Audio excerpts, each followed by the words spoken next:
Hi and welcome back to the HomeKit Show. This week we're talking about the Aqara Wall switches, HomeKit TVs, a new HomeKit secure video camera, and Nanoleaf's light panels. So continue to watch this video to find out more.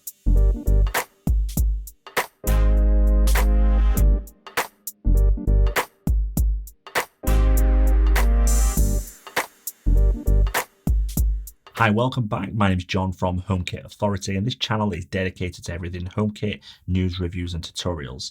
So if you're not already subscribed, then hit the subscribe button and also the bell button. Also remember, anything that's featured in this video, there is links in the description below to take you to that feature. Now, first up is a set of new products from Aqara. If you're not familiar with Aqara, they're a Smarthome manufacturer based in China. Now, they predominantly focus on HomeKit products, and they're traditionally more in the affordable range, but that doesn't mean their products are not as good as the more expensive brands. I've tried out a number of different products and they work really well. There's a couple of reviews coming above now and then links in the description below. Now get into the product that's actually going to be launched. Plan on bringing some wall switches out on the 27th via Amazon. Now they've already got wall switches that are available at the moment, but these are wireless and simply control existing smart lights. The key difference here is these plug directly into the mains and come in a non-neutral and a neutral version. The US models will come in a single and double configuration with a rectangle button for the single switch, and the double will feature a square button. Finally, these switches will also be Zigbee 3.0 compatible. The important thing with these, they work with the Aqara hub. There is a great review by My HomeKit Home, and he talks through in detail about how the hub works. Now the hub is also coming to the UK market later on this year, and I've already got one and will be doing a review.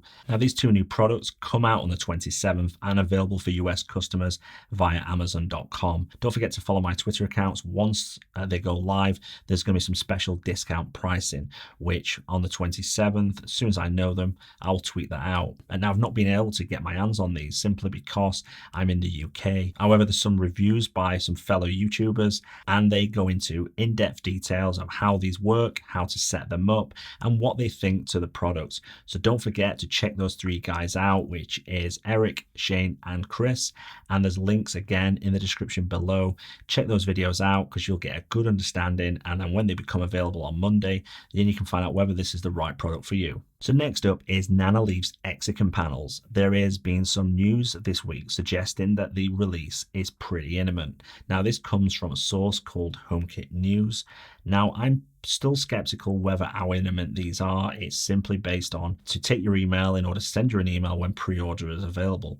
This could be next week, this could be in a couple of months. Now based on the information that I have, these are still not going to be available for at least a couple of more months given our current COVID-19 crisis. However, that being said, these are very similar to the Canvas that I reviewed last year. So like the Nanoleaf cameras, these will be touch sensitive.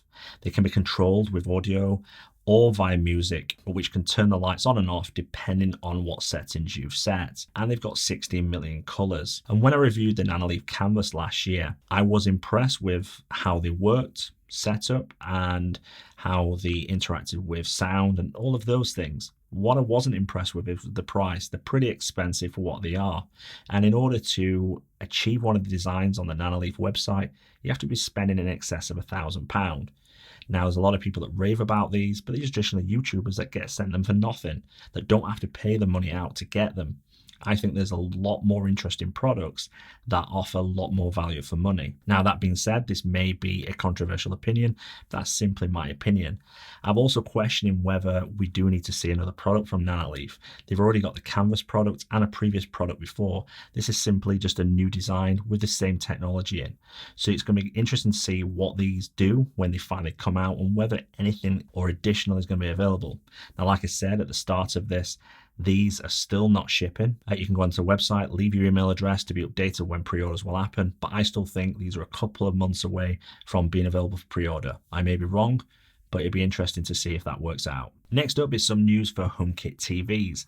There's already a number of brands that are already out there with HomeKit and AirPlay enabled TVs, and particularly LG, but we won't go there in terms of their previous generation support. However, I will be bringing a review out of a LG HomeKit TV in the next couple of weeks, so don't forget to subscribe and check that video when it comes. There's a new brand that's brought their 2020 TVs to market, and that's Sony. Now they're available to purchase now with support for HomeKit and AirPlay too.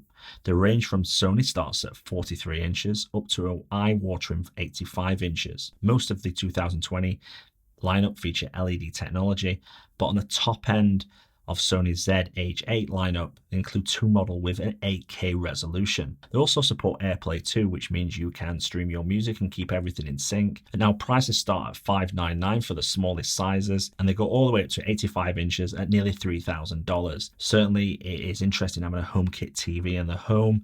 Right now, I don't think a HomeKit TV adds that much value other than turning it off and turning it on, but we'll hopefully see some improvements when we get to WDC. Now, the final thing I want to talk about is a new HomeKit secure video camera. However, interestingly, Onvis on their Instagram channel put up a social media post which showed a new camera with HomeKit secure video coming soon. Now, interestingly enough, that morning when I was writing an article about the camera, they reached out to me with the specifications and some pictures of the camera, and it's got some impressive features. The camera will feature a 1080p recording at 30 frames per second. It has 134 field of view. It will support HomeKit secure video and also enhanced night vision by Sony's Starlight sensor.